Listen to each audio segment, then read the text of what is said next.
Okay. Hello, Pauline. This is Jo from Global Textile Hub, and I'm going to introduce you to Judy. Judy's there. She's going to ask you a few questions about how you feel on entering a video exhibition, virtual exhibition. So I'm going to pass over to Judy. This is off the cuff, so bear with me while I figure out what I'm going to say early in the morning. Okay, Judy, it's over to you. Hi, Pauline. And this, Jo's cuffs are very off. So you know that we're doing the 2021 Reimagined exhibition. Is we've got the calls for entry going up, I think, today. And it has raised a lot of questions, as it seems to always when we've done this virtual and online. And we know, and you've raised some really good questions with Jo about the curation and the technical aspects that people are going to want and need to know the answers to in terms of photo sizes and presentation. And we do want to address that, but in a completely different video, if you will, a webinar where we'll pull in Kira, who's our producer, and address the technical questions. And Pauline has just disappeared from my, there you are. I'm just plugging in my there you go. Power is sort of like a little bit low. Yes, so is that better? That's all right. That's fine. So we've raised 3 or 4 questions, mostly about the process, because we wanted to pick the brains of the artists who are thinking about or might have already decided to participate in this kind of off-the-wall kind of online virtual thing.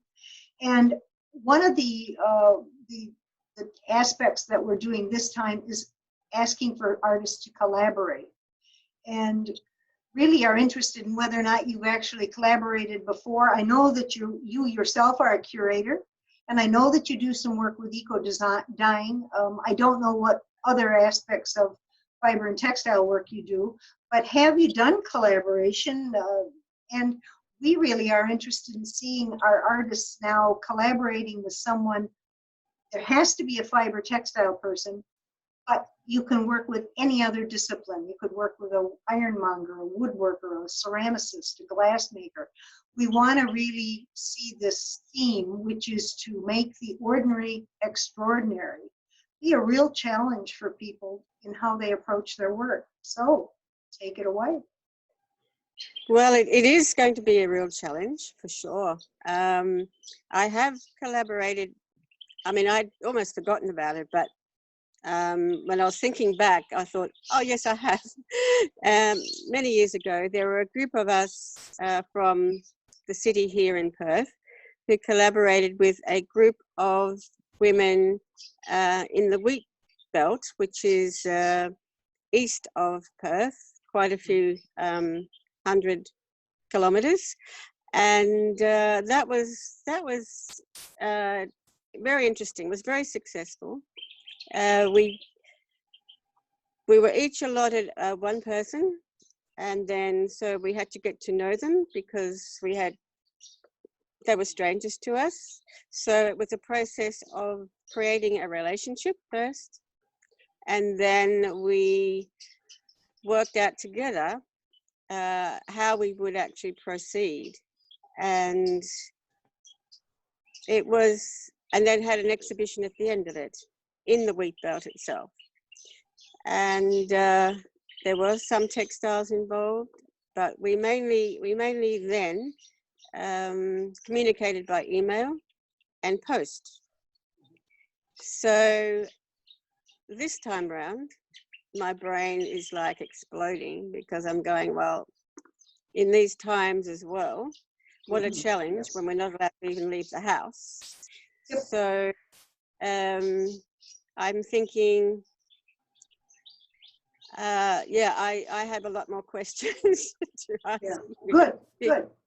Because in order for me to visualize the possibilities, my work does fit in very nicely with your theme. It's usually about transformation, which means I can use any medium, or it's a social comment on our environment and our relationship as humans with that environment, which is, of course, very topical right now. So, yeah, I'm thinking, well, my technical capabilities are not good.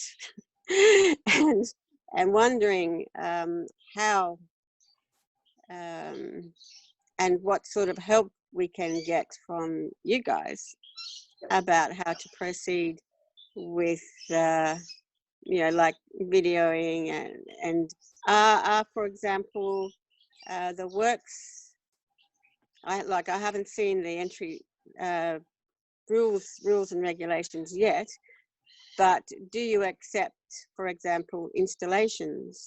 Do you accept, I mean, how big can a work be? This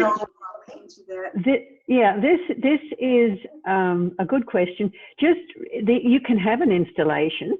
Just remember that it will show in a gallery space. Just imagine that you can't have an outdoor installation because it has to fit within the size of a normal gallery, that has, it will have dividers and walls and rooms, but it will be the size limitation will only be what would fit in a normal gallery space. We're not trying to, we're not trying to limit the size. It's not like that we want all the pieces to be a certain size so that they show as galleries do. It can be anything from small to fill the wall, and we do have a restriction with 3D in our pilot exhibition.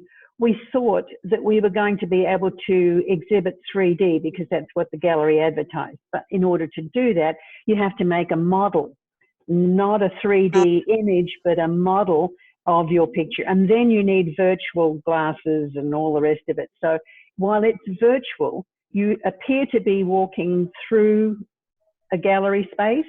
You can walk close up to the piece, you can step back, you can retrace your steps and go back to what you'd seen before to compare.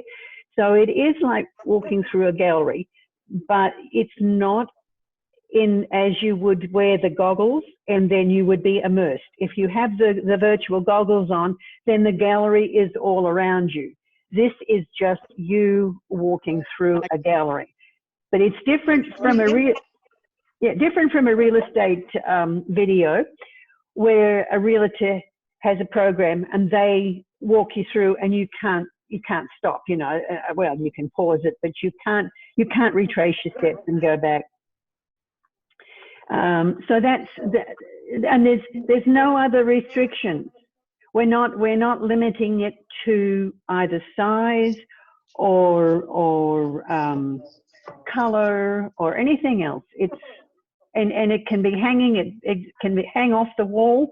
It can be. We're hoping that we can get a video to show.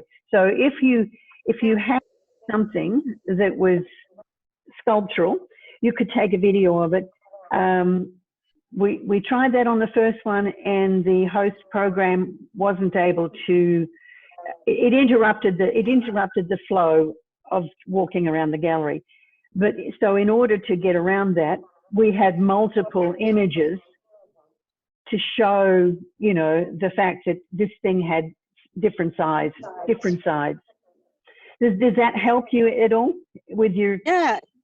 I was wondering, is your last exhibition up for viewing somewhere so we can have a look at that? It's not. It was up for it was up for about 10 months.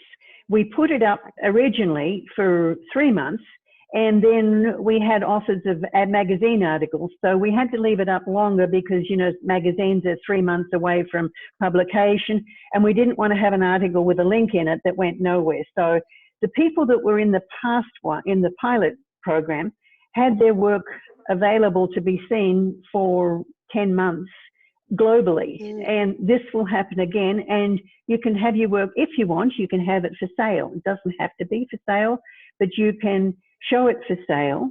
And sales would take place between the purchaser and the artist. We're not taking any commissions. We're not being the middleman for sales. Fair enough. Yeah. In Okay. answer to one of your questions, the technical and production advice, Kira will be able to help you with those questions. We'll do an extra little flyer on, you know, the pixels and sizes of pictures Yeah. and videos and stuff, but we really didn't want to get into all that minutia at this point if we could, other than to recognize they are questions and we will be answering them. Yeah. And, you know, When it and comes, sorry. the fact that we have self-funded this the first time and this time. So there may Yeah. be many better, more expansive, but it's cost us personally cash to do this Yeah. because we think this is important. So, you know, you'll have to bear with some of the limitations. We're trying not to impose any ourselves, but there are limitations within the platforms we're using. Anything else, Joe? Yeah, when it comes time that you have the call for entries goes out tomorrow, and it will be open until September of this year. But the finished pieces don't have to, the images of the finished pieces don't have to be in until April 30th of 2021. So that gives everybody a lot of time to think about it, what they're going to make. And when they've got a finished image, all they need to do is let me know, and I will send them a Dropbox link, and they just drag and drop or upload to the Dropbox link. They don't have to have a Dropbox account themselves.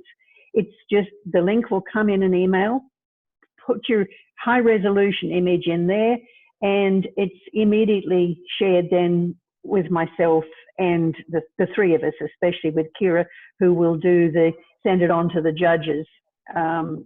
So we've got 3 jurors, one here in Australia, Janet DeBoer is our Australian juror, and 2 in the United States. So they'll make the decision next June after the entries are all in April. And then it will go live in August, mid-August. And at that point, we'll keep it up another 6-8 months. So it's fairly good exposure for somebody who hasn't been able to enter things. Oh, no, it's an amazing idea and concept because especially now, it's very good timing. I mean, it's probably the only way we're going to be able to do anything like this. So. Well, we did our pilot program 2 years ago. I mean, we did it in 2017. We came up, and it launched in 2018, and it was successful. So we only had artists from Australia, and it was opened at an event in the US, and everybody kept saying, well, why weren't we invited? So this time it's open globally. So how many artists were in the last one? First one, pilot, 20. Was the 40 or something that we had that we chose from? I think we had 20. I think we had 20 represented in the gallery. But Okay. and And again, how many you have this time? we don't know. We're hoping it'll go viral. We're hoping it will go out there, and you know, we've got one gallery situation where we could put 64 entries, and that's the one we're hoping to use, because we hope we get at least 100. But if you get thousands, what are you going to do then? well, if we get thousands, it's going to be a very tough job for the jurors, because they're going to take longer to, you know, winnow it down to a manageable number. I suspect that we may have to have 2 galleries. We may have to have the original jury selection, and then the Salon des Refusés, have another one with everything else, which would give everybody a chance to have their work up. Yeah. That would be a wonderful position to be in, to have to figure out. Yeah. No, it's a fabulous idea, and I'm looking forward to seeing the online entry. So is that tomorrow? Is it? It'll go up tonight Perth time and it'll be available tomorrow, Monday the 30th Perth time. It gives you, there's not a whole lot to tell about the restrictions because there aren't many. You know, it's just the theme is, what is theme, Judy, is? Make the ordinary extraordinary. Make the ordinary extraordinary. Yeah, you must collaborate with at least one other person, and one of the collaborators must be a textile artist. And the other person doesn't necessarily have to be an artist at all. No. You could some other person. Yeah. Okay. So if you had somebody that you thought you know is a woodworker, and this woodworker does not consider himself an art or herself an artist, it's a collaboration is all. So you could collaborate with two textile artists. There's no restrictions. That and it could be a group. You could collaborate if you belong to a group. You could collaborate with the group. So wonderful. Yeah, I'm looking forward to it. we're just hoping that people will take up on the idea and not get too hung up on the fact that, well, hey, I'm an emerging artist and I don't want my work showing somewhere that isn't, you know, where it would be best received. If they're going to be, go ahead. That leads us into this whole business of the tyranny of distance in this country, whether it's within Australia or trying to access comps, exhibitions globally. You know, we all have to deal with the shipping, insurance, hoping that you get it set up properly somewhere else, whether or not they even accept foreign applications on their website. Most of them don't even include this country.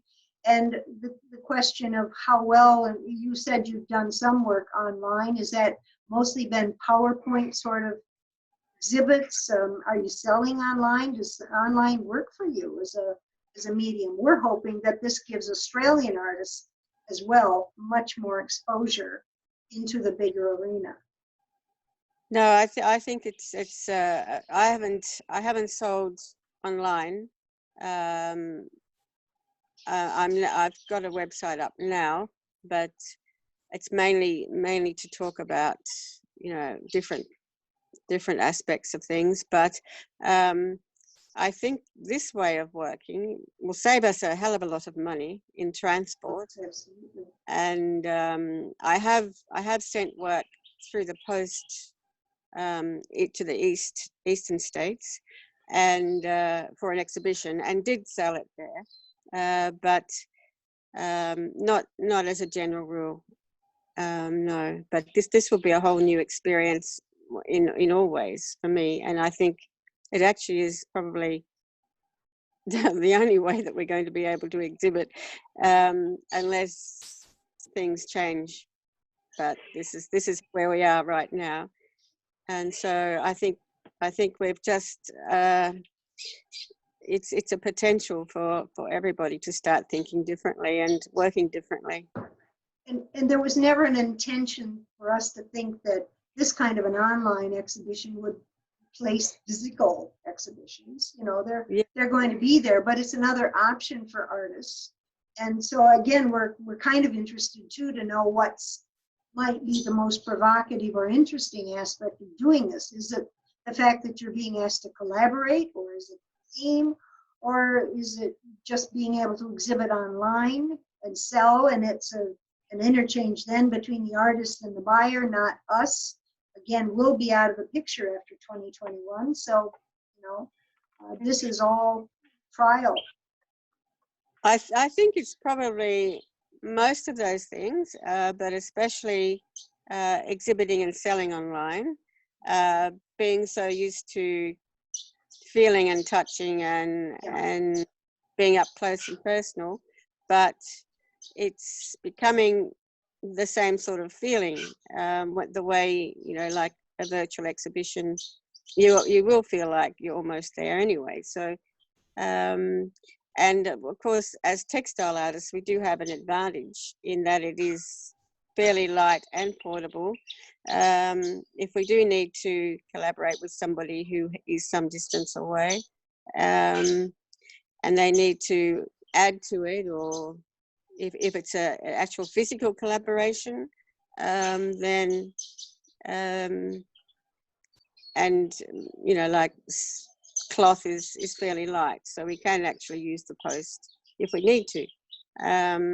So distance becomes less a problem than an actual physical exhibition. I have also exhibited in Sydney, but I've taken the work across myself. And as a group, I belong to a textile group that has exhibited in Sydney, where we posted that as well. So it looks like the post and online exchange will be the main things to look at to start with. When Joe and I did the first pilot, we collaborated on a project to take Joe took it physically to Souter Village in Ohio to launch it. And we knew that there was going to be a lot of problem trying to talk with people there who are not used to working virtually. We needed a touchy-feely thing. So we put together the puzzle. We each had 6 of those 12 pieces that we did. We hooked or embellished, or we did however we wanted. And Joe and I swapped fabric and material and embellishments through the mail to say, here, I'm going to use a bit of this and some of that, probably incorporate what you think you could maybe use. So it helped to tie 12 pieces together, and yet they each had their own story. They weren't intending to match up, but we think we came up with a pretty interesting puzzle, the textile tessera. Yeah, well, I think that's probably the exciting part about it, is that you don't really know what the end result is going to be. No. And that's what I love about the creative arts, is because you can delve into the unknown and then push that and come up with a totally different idea, concept, material. You don't know what you're going to actually do, because you're working with another person and they have their ideas and you have yours, and then you have to navigate through that relationship and come up with something that you are happy with and that they are happy with as well. So it's a bit like I think like those of us who are, I'm a dual citizen, so I am a person of the third culture. I'm a bit of both, and I think collaboration produces a third artist in the mix as a result of the collaboration. The end result is not going to look as good online as it does in person, because no matter how good your photographs are, you lose a certain amount of sheen of a fabric, the depth of the texture. It's not going to be as good as, and sometimes it depends on the program. You may have to, while the images are sent in large high resolution images for the jurors to appreciate the full amount, by the time it goes up in the program, it may have to be decreased somewhat. So therefore, you're not going to see it in its full glory. It's the limitation too of the current technologies, and I think those will improve as things get more and more interesting within this virtual age. But meanwhile, back at the ranch, I think that this will give... Pauline's outside, so she's got a bit of a challenge to start with. But it's it will be better. But again, this is nobody's done this kind of thing before, and we think that except us. Get some really, well, that's what I'm talking about. That's all, is we've done it and we kicked the ball off, and we just think it's an important way for artists to begin to grab the nettle and move it forward and let us see, you know, not rug hooking. Rug hooking was the traditional base of all this. We've pushed it on along the spectrum to fine art, fine craft, high art, whatever you want to call it, in the fiber and textile arena. And it's really exciting. The stuff that we're seeing is magic. Now, Pauline, you and I are friends, so we live in Perth, but for anybody else watching, Judy's on the east coast of Australia, about an hour and a half north of Brisbane on the Sunshine Coast. And Okay. she and I have been collaborating on projects apart from the virtual exhibition for quite a few years now. And it becomes second nature. It's, you know, I mean, we're as close as your friend down the street would be. Yeah. Well, I think the exciting part is to, and I'm wondering if you're going to do this at all, is to be part of the process of the making with other artists that have entered. So have you any thoughts about what we're going to do in between the actual exhibition going up online, about sort of talking to each other about how we're doing it, or how we're solving different problems, or anything like that from around the world? Well, it's very easy for us because we do this all the time to talk online. And what you've just suggested would be easy to do if people want to do. Some artists, when they're working on something, they really don't want their work seen, you know, until it's finished, and others are quite happy to talk about the process. What do you think, Judy? Well, I think that we should be encouraging people to do exactly what we're doing now.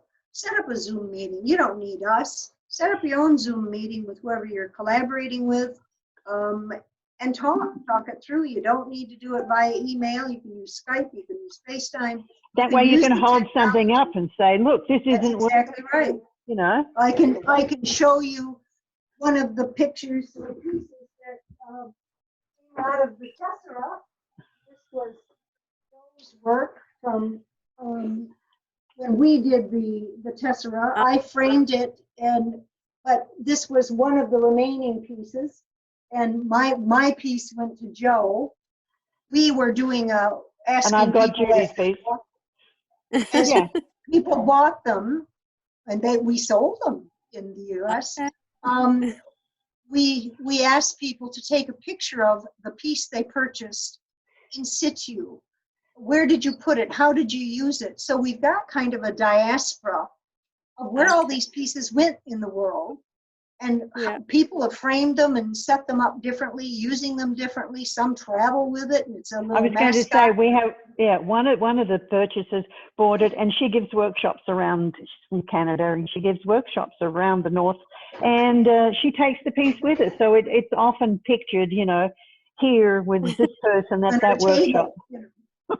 I think that was my it was yours. Yeah. Number three of the number two. There were 12. We won't talk about that. But anyway, but I think that's right. You know, we could be having meetings. People would be welcome to join if they wanted to talk about, or you talk about it amongst yourselves. That's what's so nice about this new technology. If people don't get frightened of it, Zoom is free. You know, it's easy to work especially as people start to have questions about photography. You know, do I need to pay for a professional photographer? This sort of thing. We can easily have conversations like this with, not everybody needs those answers, but those that do could send us an email and say, hey, can we have a session on what's the best way to take care of the photography aspect? So we're open. That's great. Any other questions from you, Pauline, specific? That's probably about all I can think of for now. Okay, but I think, good luck with everything. Thank you. Well, keep thinking about what you're going to do and who you're going to do it with. And stay tuned to this channel for more more exciting interviews with our various art participants. And yeah, I think it's going to be fun. It'll be an interesting next year, year and a half, as we'll try to put things up fairly regularly as what's going on, interviews, little snippets, because we want to introduce artists, fiber artists, to using the technologies to their own advantage. And too Yeah. many of our Australian people, Southern Hemisphere people, just don't get access into the big picture in the North. And we do it differently here than they That's do true. in the North. And I think that's much underrated and undervalued. And so we've got to blow our own horns. So start blowing the horn. Oh, definitely. Yeah. Okay, well, we'll leave you on that note. Thanks, Pauline. And, Thanks for your time. Good to be. good to talk to you, Pauline. Yep. Meet you both. Bye. Thank you. Yep. Bye-bye. Bye. Now, Now. turn the